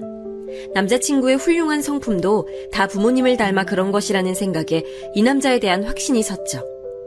그렇게 저는 10살이 넘는 나이 차이를 무릅쓰고라도 남자친구와 결혼을 하겠다 마음을 먹었습니다. 하지만 저희 부모님께서는 지금이야 젊고 된통 콩깍지가 씌어서 모르겠지만 몇 년 살다 보면 분명 후회하게 될 거라며 결혼을 반대하셨어요. 하지만 그렇게 제 남자친구를 마음에 들어하지 않으셨던 저희 부모님께서는 제 남자친구가 결혼 허락을 받기 위해 인사를 오던 날 남자친구의 아버님께서 증조부에게 물려받은 땅과 건물이 꽤 있으시다는 말 한마디에 바로 말을 바꾸셨습니다. 처음엔 외아들인 것도 마음에 걸린다고 하셨으면서 이제는 외동아들인 게 더 마음에 드신다네요. 그리고 곧바로 진행된 상견례 자리에서 저희 예비 시부모님께 하신 말씀에 저희 부모님은 너무 좋아 입이 쩍 벌어지셨어요. 저희가 결혼을 하게 되면 곧바로 호텔 근처에 아들 명의로 아파트도 사주시고 가지고 계신 오피스텔 중 하나를 제게 결혼 선물로 주시겠다고 하셨습니다. 당연히 저는 부담이 돼서 거절하려고 했지만 어차피 나중에 다 주게 될 것을 미리 주는 것뿐이니 어른들의 성의를 거절하지 말라고 하셨죠. 그렇게 저는 25, 꽃다운 나이에 결혼식을 올렸습니다. 꿈에도 없던 40평대 아파트와 서울 중심가의 떡하니 위치한 오피스텔까지 갖게 되면서 말이죠. 그렇게 저는 제가 꿈꿔왔던 행복한 결혼 생활에 푹 빠진 채 매일매일 즐겁게 보내고 있었습니다. 그러던 어느 날이었어요. 마침 남편과 제가 둘 다 쉬는 날이라 늦게까지 늦잠을 자려고 알람도 맞추질 않은 채 잠을 자고 있는데 아직 해도 뜨질 않은 이른 시간에 누군가 저희 집 초인종을 누르더라고요. 누구세... 엄마? 화면에 비친 얼굴은 다름 아닌 저희 엄마였습니다. 이른 시간에 연락도 없이 집에 찾아온 엄마의 행동이 저도 당황스러웠지만 계속 이대로 멍하니 서 있을 수만은 없어 저희 부부는 세수도 할 겨를 없이 현관문부터 열어드렸어요. 아유, 무거워. 장모님 오셨어요? 아우, 자네 뭐하나? 어른이 무거운 걸 들고 왔으면 곧바로 짐부터 받아야지. 양손에 바리바리 들고 온 반찬을 바닥에 툭 내려놓은 엄마는 다짜고짜 남편에게 싫은 소리부터 하셨습니다. 잠자다 봉변을 당해 놀란 건 저희였는데 말이죠. 연락도 없이 웬일이야? 엄마가 딸네 집에 오는데 무슨 연락을 하고 와? 그런 게 아니라 여기 나만 사는 집 아니잖아. 저는 주변에 결혼한 언니들이 시어머니가 연락도 없이 신혼집에 들이닥치면 그것처럼 당황스러운 일이 없다는 얘기를 들었을 때도 이해가 되질 않았습니다. 아무리 당신들의 자식이 사는 집이라고 하더라도 이제는 아들만 혼자 사는 집도 아닌데 어떻게 연락도 없이 들이닥칠 수 있을까 싶었죠. 그런데 생각지도 못했던 엄마가 그런 행동까지 아무렇지 않은 얼굴로 하시니 저는 더 당황하지 않을 수가 없었습니다. 어머님, 식사는 하셨어요? 남편은 제게 장모님이 멀리서 오셨는데 얘기는 나중에 하고 식사부터 챙겨드리자며 주방으로 들어가더라고요. 엄마가 만들어 오신 반찬과 제가 해둔 찌개까지 살뜰히 데펴 금세 상을 차렸더라고요. 남편의 행동에 저는 괜스레 더 미안해졌습니다. 저야 평소 엄마의 막무가내 행동과 말투에 익숙해져 있었지만 남편은 처음 겪는 일이었을 테니까요. 아버님은 왜 같이 안 오셨어요? 그 인간이 딸내미 볼낯이 어디 있다고 여길 와? 도무지 어떻게 말해야 할지 몰라 제가 말을 머뭇거리는 사이 엄마는 버럭 소리부터 질렀습니다. 하나밖에 없는 딸내미 결혼식 밥값까지 갖고 튄 인간이야. 궁금해할 필요도 없어. 결혼식 당일 식이 나고 하객 특사 비용을 결제하려고 보니 축의금은 어디에도 보이질 않았습니다. 접수대에서 축의금을 받아주신 친척분들께서는 분명 가방에 다 정리를 해서 저희 친정 아버지께 전달해드렸다고 하셨지만 축의금 가방도 아버지도 웨딩홀 안 어디에도 보이질 않았습니다. 그리고 잠시 뒤 아버지는 급하게 쓸 돈이 있어 그런 거라며 좀 이해해달라는 메시지 달랑 하나 제게 보내뒀더라고요.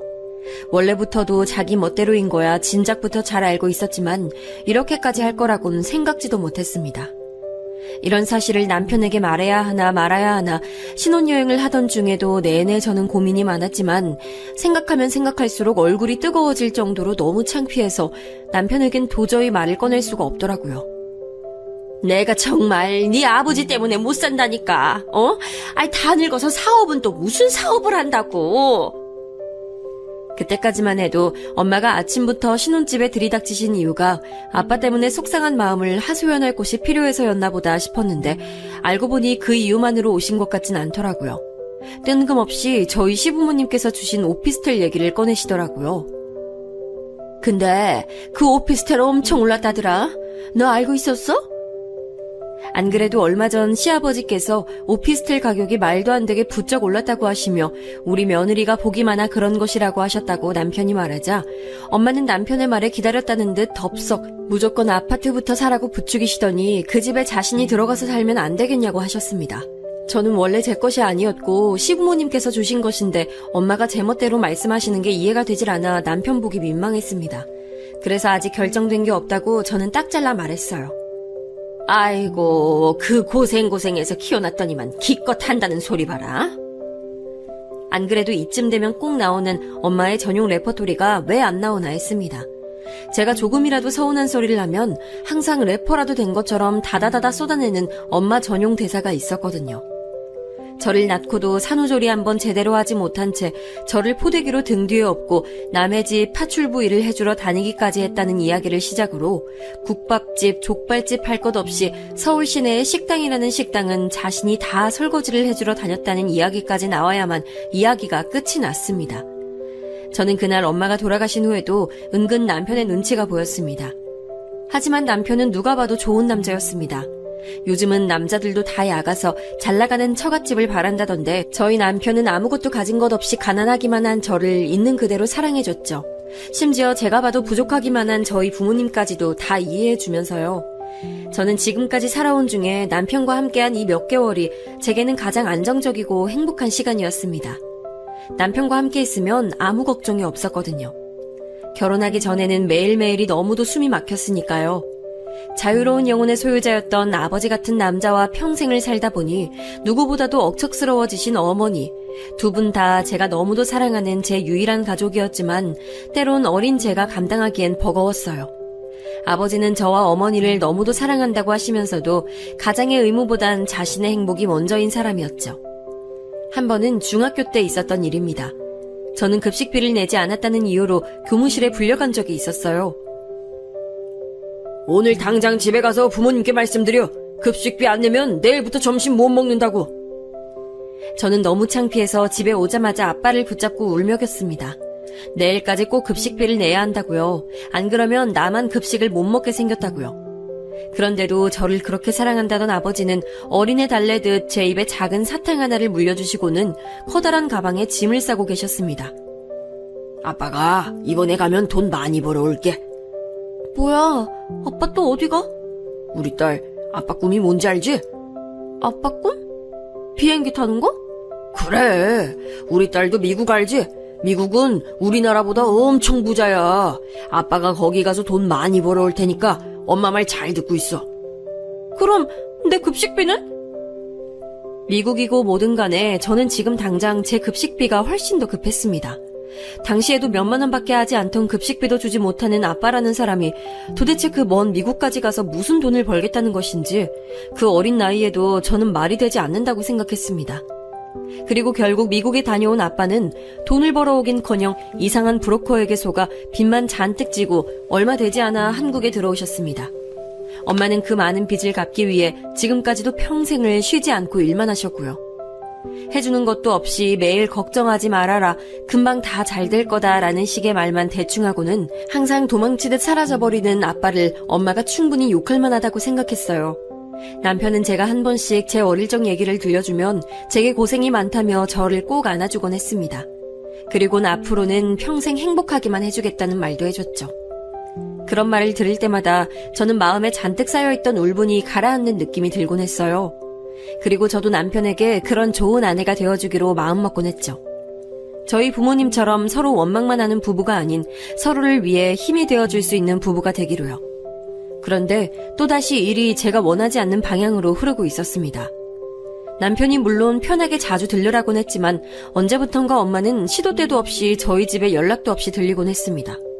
그리곤 그냥 왔다만 가시는 게 아니라 올 때마다 옛날에 저와 함께 살던 때처럼 제 살림에 대해 쉬지 않고 잔소리하셨고 시키지도 않은 집안일을 자꾸만 찾아하셨어요. 너는 나 없으면 어떡하려고 그래?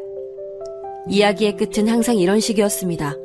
엄마가 안 왔으면 어쩔 뻔했냐, 넌 아직도 이걸 모르냐 등등. 이제는 그때의 어린아이가 아닌데도 엄마는 자꾸만 제가 결혼을 해서 남편과 함께 살고 있다는 사실을 잊고 계신 것처럼 저희 부부의 사생활을 전혀 존중해주지 않으셨어요. 남편은 아마도 항상 옆에 있던 딸이 하루아침에 집에서 나가 살게 돼 많이 외로워하시는 것처럼 보인다고 했지만 저는 정신적으로 너무 많이 힘들었습니다. 피임은 알아서 잘하고 있지? 저는 뜨거운 커피를 마시다 순간 놀라 커피를 뿜을 뻔했습니다. 아무리 걱정이 돼도 사위가 있는 자리에서 피임 얘기까지 꺼낸다니요. 저는 지금까지 입는 거, 먹는 거, 심지어 교우관계까지도 엄마의 사고방식대로 모두 다 따라주었습니다. 엄마의 말대로 평생 저와 아버지 때문에 고생하시며 사신 것에 대한 저 나름대로의 작은 보답이기도 했고, 한편으로는 그래야만 엄마와 다투지 않고 평화롭게 지낼 수 있었으니 그런 척하고 넘어간 것들도 많았습니다. 하지만 이제는 저 혼자만의 일이 아니었으니 달라져야 했어요. 앞으로의 미래에 대해서는 저와 제 남편이 계획한 대로 만들어가고 싶었지요. 오피스텔은 아직 안 팔았어? 엄마, 그건 우리가 알아서 할게. 아이고 답답하. 지금이야 김서방이 나한테 용돈도 주고 그러지만 앞으로 애 생기고 나이 들면 장모 신경이나 쓸 것 같아? 김서방 그런 사람 아니야. 엄마를 얼마나 위하는데. 엄마가 항상 말했지. 남자 믿지 말라니까. 나중에 내가 수종 못 쓰면 장모라고 김서방이 나 모시고 살 거 아니잖아. 요양원이라도 들어가려면 네 수중에 돈이 있어야지. 엄마는 무슨 그런 무서운 말을 해. 어릴 적부터 아버지라는 사람은 가장이랍시고 말만 번지르르 했지 저와 엄마를 전혀 부양하지 않았으니 저와 엄마는 언제나 둘뿐이었습니다. 매일 붙으면 싸우기만 했어도 결국은 서로에게 서로밖에 없었으니 언제나 서로를 의지할 수밖에 없었죠. 매번 최악의 상황을 상상하며 억척스럽게 말하는 엄마에게 화가 날 때도 있었지만 엄마가 홀로 요양원 같은 곳에서 늙어간다는 건 상상만으로도 마음이 아팠습니다. 하지만 이제 저도 성인이니 몸만 독립하는 것이 아니라 정신적으로도 엄마에게서 완벽하게 독립해 남편을 믿고 의지하며 살아보려고 했습니다. 하지만 무언가 결정해야 할 일들이 생기면 자꾸만 엄마의 목소리가 제 귀에 들리는 것 같았어요. 한 번은 이런 일도 있었습니다. 남편의 친한 직장 동료 한 분이 다니던 호텔을 그만두고 새로 식당을 개업하는데 남편에게 투자를 하라고 했답니다. 남편은 유복한 집에서 경제적으로 여유 있게 자란 친구라 집안에서도 충분히 도움을 주시지만 남편에게도 좋은 기회를 주고 싶어 함께 해보자 제안을 한 것이라고 했죠. 남편은 지금 당장 직장을 그만두겠다는 것도 아니었고 자신이 총각 때부터 모아둔 돈과 퇴직금을 미리 좀 당겨받아 투자하고 싶다고 했습니다. 저는 마음으로는 남편의 생각을 충분히 응원해주고 싶었고 도움도 주고 싶었지만 어쩐지 머릿속엔 자꾸만 엄마의 말이 정신없이 돌아다녔습니다. 그리고 굳이 알리지 않아도 될 일이었는데 저는 어느새 엄마에게 고민을 토로하며 조언을 구하고 있었어요. 돈도 어차피 다 김서방 돈인데 내가 이래라 저래라 하는 건 웃기겠지? 어차피 다 김서방 돈이라는 게 어딨어. 결혼했으면 무조건 다 공동이지. 그래도 저렇게 하고 싶어 하는데. 또 답답한 소리. 월급 꼬박꼬박 나오는 월급쟁이가 최고야. 무조건 좋은 자리라고 하면서 투자하라는 친구 말은 절대 듣는 게 아니야. 아버지가 워낙 제대로 된 직장에도 다니신 적이 없었고 귀가 얇아 주변 친구들과 어울려 다니며 돈을 날린 게 한두 번도 아니었으니 엄마는 그렇게 생각하실 수밖에 없다는 건 저도 충분히 알고 있었습니다. 저희 아버지와 제 남편은 물론 다른 사람이었고요. 하지만 제 스스로도 이해하기 힘들 정도로 저는 결국 엄마의 말에 따라 움직이게 되더라고요. 저는 남편에게 아무래도 퇴직금까지 당겨서 쓸 정도로 안정적인 투자 같지 않다는 이유 같지 않은 이유를 대며 남편을 말렸습니다. 남편은 제 말대로 하기야 했지만 실망한 기색이 역력했죠. 결혼 초반에는 남편도 다른 모녀지간처럼 평범하지만은 않은 저와 엄마의 관계를 많이 이해해주려 노력하는 것 같아 보였어요. 오히려 저희 엄마뿐만이 아니라 아버지에게까지 더 살갑게 굴며 가까워지려고 노력했죠. 하지만 남편의 생각과는 달리 저희 부모님은 그런 남편의 호의를 이용했어요. 남편은 결혼 후에도 저와 같은 직장에 다니기는 서로 곤란할 수 있다면서 다른 호텔로 직장을 옮겼어요. 평소 이직 준비를 열심히 해온 만큼 남편은 그전에 다니던 호텔보다 훨씬 더 고급 호텔로 이직을 했죠. 저는 역시나 제가 존경할 만한 남자다 싶었습니다. 그런데 남편이 이직을 한 지 한 달도 되지 않은 어느 저녁이었어요. 퇴근을 하고 돌아온 남편의 얼굴이 어딘가 어두워 보였습니다. 저는 무슨 일인지 걱정돼 남편에게 오늘 무슨 일이 있었는지 물었죠. 장인어른께서 오늘 호텔로 오셨어. 뭐? 아빠가? 축의금을 들고 사라진 이후로 딸과 아내가 잘 살곤 있는지 한 번 연락도 없었던 아버지가 도대체 어떻게 알았는지 남편의 호텔로 찾아간 것이었어요. 장인어른 하시는 일에 투자해 주시는 분들이라면서 사람들을 잔뜩 데리고 오셨더라. 호텔에 사람들을 데리고 왔다고? 아버지의 사업체에 투자를 해주기로 한 사람들이라면서 우르르 데리고 와 남편을 불러 인사까지 시켰답니다. 사위가 이렇게 큰 호텔 지배인으로 있는데 자신이 속이겠냐면서 마치 남편을 보증이라도 세우는 것처럼요. 거기다가 호텔 뷔페에서 식사까지 하시고는 계산을 모두 다 남편에게 시켰답니다. 저는 정말이지 얼굴이 뜨거워서 고개를 들 수가 없었습니다. 언제나 처갓집 일이라면 모두 다 이해하고 넘어가 주던 남편이었지만 이번 일은 남편도 기분이 많이 상한 것처럼 보였죠. 그런데 하필이면 그날 저녁 저희 엄마까지 집에 오셨더라고요. 처음엔 아버지가 남편 호텔까지 찾아간 것 때문에 오셨나 싶었는데 그것 때문이 아니었어요. 내가 웬만하면 알아서 해보려고 했는데. 왜 엄마, 무슨 일 있어? 엎친 데 덮친 격이라는 말이 바로 이럴 때 쓰는 말일까요? 안 그래도 아버지 때문에 남편 눈치를 보고 있던 차였는데 한참을 말을 머뭇거리다 꺼낸 엄마의 이야기에 저는 다시 얼굴이 붉어졌습니다. 제가 결혼 전에 엄마와 살던 집은 전세였습니다. 사실 그 전세금 정도면 크진 않아도 세 식구 살기에는 충분한 빌라 정도는 살 수 있는 돈이었는데 엄마는 굳이 아파트를 고수하며 10평대 아파트를 전세로 살고 계셨습니다. 그런데 이번에도 집주인이 전세 보증금을 2천이나 올려달라고 한 것이었죠.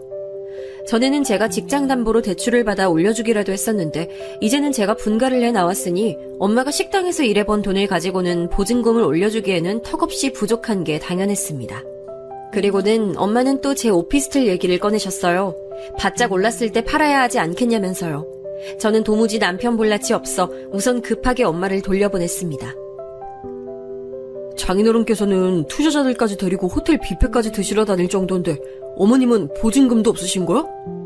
아빠는 원래 우리가 어떻게 사는지 관심도 없어. 어머님도 대단하시네. 지금까지 이혼도 안 하시고 사신 거 보면.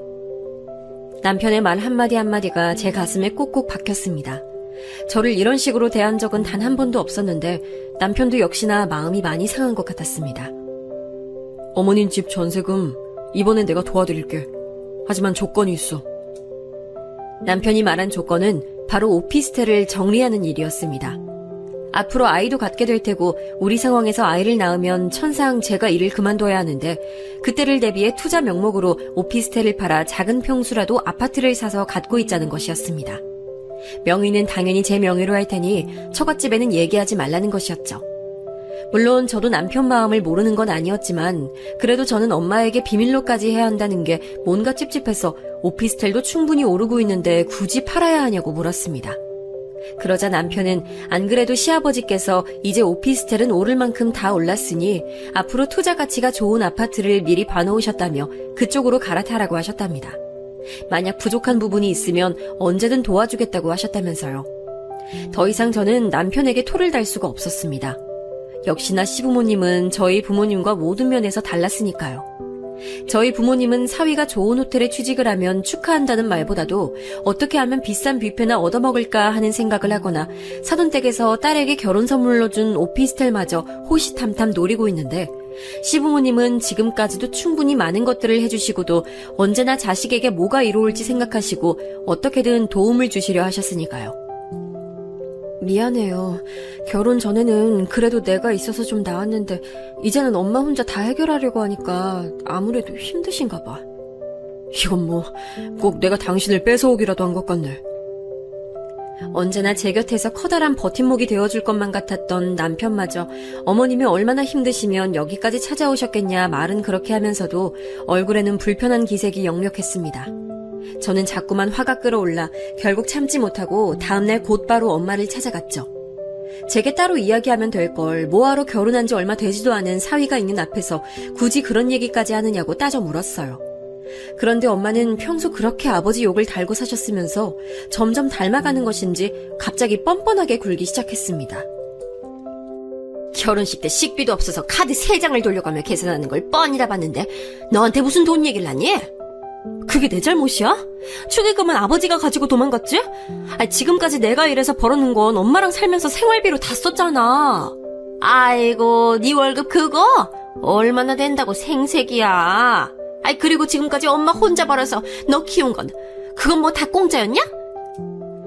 저는 너무 기가 막혀서 아무리 그래도 어떻게 사위에게 보증금 얘기도 모자라서 자꾸만 부모님께서 주신 재산을 팔아라 말아라 간섭을 하느냐고 쏘아붙였습니다.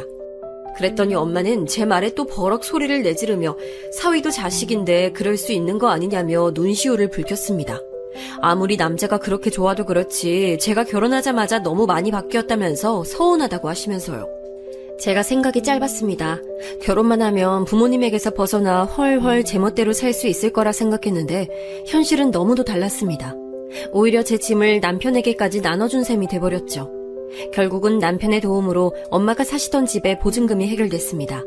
엄마는 고맙다는 말 한마디도 없이 내 딸이랑 결혼했으면 다 같은 자식인 건데 그 정도는 해줄 수 있는 거라며 오히려 당연하다는 듯 굴었습니다. 그때까지만 해도 친정집 상황을 남편이 아예 모르고 결혼을 한 것도 아니었으니 어느 정도는 예상하고 있었겠다 싶으면서도 저는 자꾸만 마음이 무거웠죠. 그렇게 시간이 흘러 어느새 결혼한 지 2년이 넘어갈 쯤이었습니다. 저희 부부에게도 천사 같은 아이가 찾아온 것이었죠. 저는 임신 사실을 알게 되자마자 엄마 생각이 가장 먼저 나서 그날 바로 퇴근길에 들러 말씀드렸어요. 그런데 엄마도 당연히 기뻐하실 거라고 생각했던 것과는 달리 엄마는 무슨 애를 벌써 가졌냐며 인상부터 쓰셨습니다. 축하한다는 말 한마디도 없이 말이죠. 직장은? 너네 호텔 육아휴직도 안 되잖아. 우선 일할 수 있을 때까지 하다가 배 나오면 그만둬야지. 남편이랑도 전에 그렇게 하기로 했고. 너는 네 애만 생각하니? 저는 엄마의 말에 너무 놀라 입이 다물어지질 않았습니다. 결혼은 하기야 했지만 아무래도 제 나이가 아직 어렸으니 엄마는 제가 너무 일찍 아이를 갖지 않길 바라신 건 알고 있었습니다. 아무리 결혼을 했어도 몇 년은 살아봐야 어떤 사람인지 알 수 있는 것이니 그때 돼서 애를 가져도 전혀 늦지 않는다는 엄마의 조언에 저도 어느 정도 납득이 되어 지난 2년 동안 남편 모르게 피임을 하고 있었으니까요. 남편은 아무래도 나이가 저보다 10살이나 많았으니 하루라도 빨리 아이를 갖고 싶어 하기야 했지만 저도 나름 직장 생활에 더 충실하고 싶기도 했거든요. 그런데 이제는 남편이 얼마나 저를 위해 헌신적인 사람인지도 알았고 한 살이라도 젊을 때 아이를 키우는 것이 좋을 것 같아 제 나름대로는 계획하에 한 임신이었습니다. 그런데 엄마는 아직도 제가 믿업지 않으신지 임신 사실이 전혀 기쁘지 않으신 것 같았어요.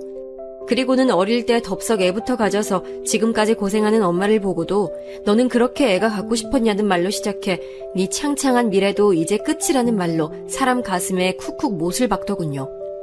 저는 엄마와 나는 다르고 아빠와 김서방은 전혀 다르다라는 말이 목구멍까지 올라왔지만 차마 하지 못했습니다. 평생 고생만 해오신 엄마의 마음을 제가 가장 잘 알고 있었으니까요. 혹시나 아이 때문에 제가 하고 싶은 것들을 누리지 못하고 살까 엄마는 걱정하시는 걸 테니까요. 그런데 제 예상은 또 빗나가고 말았습니다. 제가 임신을 하고 돌아온 첫 명절날의 일이었습니다. 엄마는 기분 좋게 세배를 하고 앉은 저와 남편의 앞에서 덕담이라고 하신 말이 정말이지 들어줄 수가 없었습니다. 너 일 그만둬도 지금까지 나한테 주던 용돈은 그대로 줘야 돼. 네가 못 주면 당연히 김서방이 알아서 챙겨줘야 되고. 용돈이요? 저는 말이 나오지 않을 정도로 당황해서 몸이 딱딱하게 굳어 있었고 순간 남편의 얼굴은 얼음장처럼 차가워지며 분위기가 싸해져 있었습니다. 사실 저는 남편에게 말하지 않은 비밀이 또 있었습니다. 결혼 이후에도 남편 모르게 어머니에게 생활비를 따로 드리고 있었어요. 많은 금액은 아니었지만 그래도 얼마 되지 않는 제 월급에서 매달 따로 드리고 있었으니 남편은 놀랄 만한 일이었지요. 남편은 나름대로 저희 친정에 잘하고 싶어 엄마를 뵐 때마다 따로 용돈을 자주 드렸거든요. 반면 결혼 전부터 저희에게 많은 도움을 주셨던 시댁에서는 용돈은커녕 멀다는 이유로 자주 찾아뵙지도 못하고 있었으니 충분히 남편은 속상할 만한 일이었습니다. 저도 처음부터 남편을 속일 생각은 아니었습니다. 당연히 저도 결혼을 해서 독립했으니 그 전처럼 친정에 할 수 없다는 걸 저도 잘 알고 있었어요. 그런데 엄마는 결혼 전만큼은 아니어도 자식으로서의 도리는 당연히 해야 한다면서 식을 올린 그달부터 금액을 정해 제게 생활비를 보내라고 하시더라고요. 저도 처음엔 고민이 많았습니다. 이게 맞는 일인가 싶어서요. 하지만 결혼 전에는 저와 엄마 둘이 함께 번 돈을 가지고 생활하시던 엄마가 아무래도 생활비가 줄어들었으니 힘든 게 당연하다 싶었어요. 저도 물론 남편 몰래 계속 드릴 수는 없다는 걸 알고 있었고 제가 아이를 갖게 되면 어머니에게도 잘 얘기 드릴 생각이었습니다.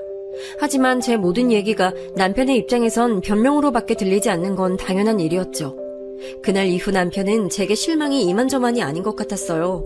돈 얘기만 나오면 까칠하게 굴었죠. 제 월급은 제 맘대로 다 쓰면서 자신이 번 돈도 모자라 결혼 전에 모아둔 돈까지 왜 자기 마음대로 쓰지도 못하게 하냐면서 화를 내더라고요. 그게 어떻게 같아. 자기 부모님은 두 분이 워낙 사이가 좋으시니까 모르겠지만 우리 부모님은 달라. 여자 혼자 아이 키우는 게 얼마나 힘드셨겠어. 지금 그걸 말이라고 하는 거야? 저도 제 말이 타당하지 않다는 건 누구보다 잘 알고 있었습니다. 더군다나 제가 가장 사랑하는 남편에게 저희 엄마처럼 말하고 싶진 않았죠. 그런데 정말 어떻게 된 일일까요? 핏줄이라는 건 정말 어쩔 수 없는 걸까요? 저는 어느새 제가 그토록 싫어했던 저희 엄마가 하던 대로 그대로 남편에게 행동하고 있었습니다. 그러자 남편은 저와 말이 통하지 않는다고 생각했는지 언제부턴가 항상 할 말이 없다는 듯 저와 함께하는 자리를 피했고 제게 생활비도 일절 주지 않았습니다. 나 회사에 얘기했어. 뭐라니? 내 배를 보면 몰라? 나 벌써 임신 8개월이야. 이번 달까지만 일하고 그만두기로 했어. 저도 지은 죄가 있으니 웬만해선 남편의 마음이 풀릴 때까지 잠자코 기다려보려고 했지만 배는 점점 불어오고 회사에는 눈치가 보이니 도저히 가만히 있을 수만은 없겠더라고요. 그런데 남편은 힘들어서 회사도 그만둬야겠으니 생활비에 장모님 생활비까지 이제 나더러 달라는 거냐며 제 말을 베베꼬아 자기가 듣고 싶은 대로 듣더라고요. 저는 임신을 하게 되면 회사는 그만두기로 이미 전부터 함께 정한 문제가 아니냐고 따져 물었지만 남편은 이제 제 모든 게 마음에 들지 않는 것처럼 보였어요. 그거야, 당신이 그렇게 음흉한 여잔지 몰랐을 때 얘기지? 음흉한 여자? 제가 그토록 염려했던 일이 저희 부부에게도 벌어지고야 말았습니다. 저와 남편, 우리 부부도 결국 저희 부모님처럼 어느새 냉랭해져 있었죠. 한 집에 함께 살고야 있었지만 남편은 제 눈도 마주치질 않았고 집에는 밤늦게 들어와 정말 잠만 자고 출근을 했습니다. 쉬는 날이면 뭐가 그렇게 바쁜지 아침 일찍 나가 역시나 늦은 밤이 돼서야 돌아왔어요. 처음엔 이게 다 제 잘못이라고만 생각했지만 남편의 무관심이 길어지면 길어질수록 저도 참기 힘들더라고요. 제가 돈이 많아서 친정에 매달 몇백만 원씩 갖다 바친 것도 아니고 제가 쓸 돈 아껴서 그래봐야 제 한 달 용돈도 안 되는 정도의 금액이었는데 제가 그렇게까지 잘못한 건가 싶더라고요. 그래도 곧 있으면 아이도 태어나니 남편도 막상 아이가 생기면 다시 전처럼 저를 대해줄 거라는 기대감이 남아있었습니다. 하지만 딸아이가 태어나서도 남편은 여전히 냉랭했습니다. 아이를 사랑하고 돌보는 일이야 최선을 다했지만 제게는 무심하게 굴었죠. 안 그래도 하루 종일 혼자 집에서 아이만 돌보는 일에 점점 지쳐가고 있었는데 남편에게조차 인정받지 못하고 위로받지 못하고 있으니 아무런 의욕도 생기질 않았어요. 저는 점점 집안일도 하지 않고 남편 식사도 챙겨주지 않았습니다. 물론 하고 싶은 마음도 없었지만 제가 남편에게 할 수 있는 최소한의 시위였죠. 그랬더니 어느 날 밤 남편이 제게 얘기를 하자고 하더라고요. 그러더니 잠도 제대로 자지 못하고 씻지도 못해 엉망이 된 제 앞에서 이혼 서류를 떡하니 내밀었습니다. 이까진 일로 지금 이혼하자는 거야? 이까진 일? 이건 사기 결혼이나 다름이 없어. 저는 남편의 달라진 모습에 도저히 어떻게 해야 할지 판단이 서질 않았습니다. 제가 생각했던 행복은 아주 사소한 것이었습니다. 저만 바라보고 사랑해주는 사람과 오순도순 서로를 위하고 힘이 돼주면서 오랫동안 함께하는 것이었죠. 그런데 남들에게는 너무도 당연하고 쉬워 보이기만 하는 그 일이 왜 저에게만은 허락되지 않는 걸까요? 그리고 며칠 뒤 무슨 일인지 저희 아버지에게서 웬일로 전화가 왔습니다. 잘 지내냐고 물으시며 벌써 손녀가 태어난 지도 100일이 지났는데 이제서야 제 몸은 좀 어떤지 물으시더라고요. 저는 그래도 오랜만에 아버지 목소리를 들으니 하루 종일 우울했던 마음이 좀 가라앉는 것 같아 오랜만에 아버지에게 이런저런 얘기를 하며 아이 키우는 게 이렇게 힘든 줄 몰랐다며 투정도 부렸습니다. 그리고 아버지에게 아이 사진도 잔뜩 보내드렸죠. 그러자 아버지는 이렇게 못난 아비가 낳았는데도 그래도 제가 잘 자라줘서 고맙다고 하시며 김서방에게 잘하라고 하시더라고요. 저는 아버지나 엄마한테 좀 잘하라며 볼멘 소리를 해대기야 했지만 그래도 오랜만에 아버지와 얘기를 나눈 것만으로도 어쩐지 마음이 놓였습니다. 제 마음이 조금 너그러워져서일까요?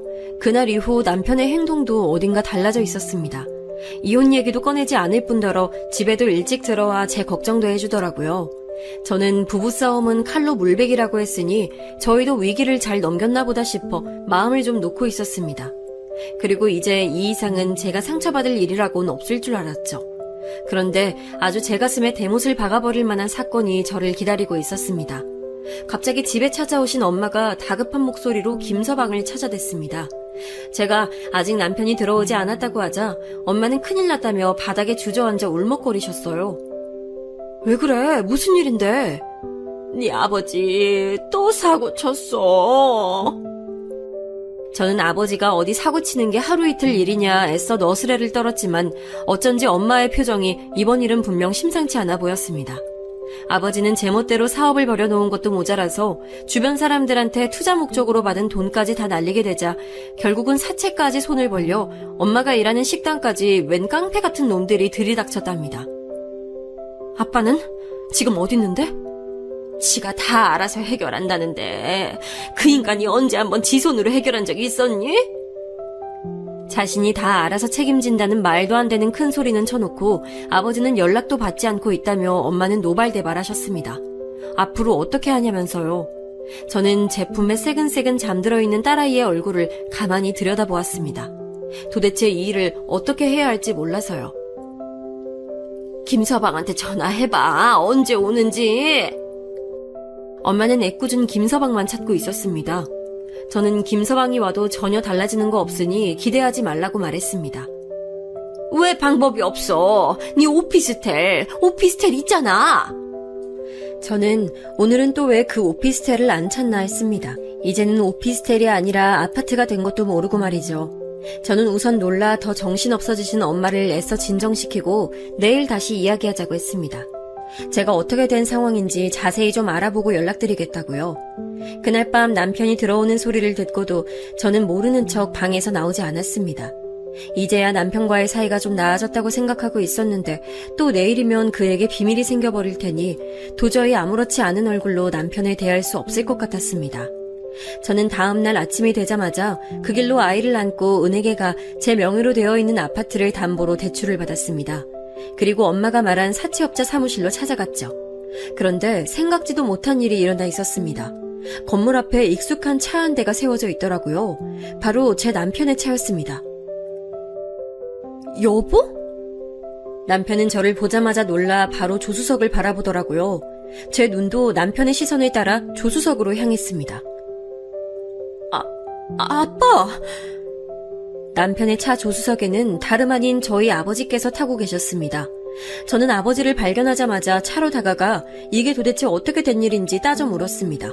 정말 이제는 하다하다 사채까지 손을 댄 게 사실이냐고요. 그러자 아버지는 말을 하지 못한 채 머뭇거리셨어요. 그리고 전보다 바짝 마른 얼굴로 마치 큰 죄를 저지른 죄인처럼 고개를 푹 숙이고 계셨습니다. 저는 답답한 마음에 남편을 붙잡고 물었습니다. 왜 이런 곳에 아버지와 함께 있는 것인지, 설마 아버지가 당신을 찾아가 사채빚을 갚아달라고 한 것이냐고요. 그러자 남편은 조금 당황한 듯 보이는 얼굴로 제 어깨를 감싸며 아버지와 이야기를 해야 할 것 같다고 하더라고요. 저는 아버지와 둘만 남아 어떻게 된 일인지에 대해 이야기를 나눴습니다. 그런데 몇 년 만에 얼굴을 마주하고 앉은 아버지의 이야기는 정말이지 믿을 수가 없었습니다. 얼마 전 아버지께서 위암 판정을 받으셨답니다. 지금까지 건강검진 한번 제대로 받아본 적이 없었으니 암은 진작 손쓸 수도 없을 만큼 나빠져 있었죠. 아버지는 사실을 알자마자 어머니에게 이야기하려고 했지만 사업에 문제가 생겨 투자자들이 모두 다 돌아서는 바람에 급하게 쓴 돈이 화근이 되어 이 지경이 됐답니다. 그러던 중에 병원에 갔다가 우연히 사돈 어르신을 모시고 온 저희 남편을 만났고 무슨 일로 암센터에 온 것인지 사위가 꼬치꼬치 물어대는 통에 할 수 없이 자초지종을 말하게 됐답니다.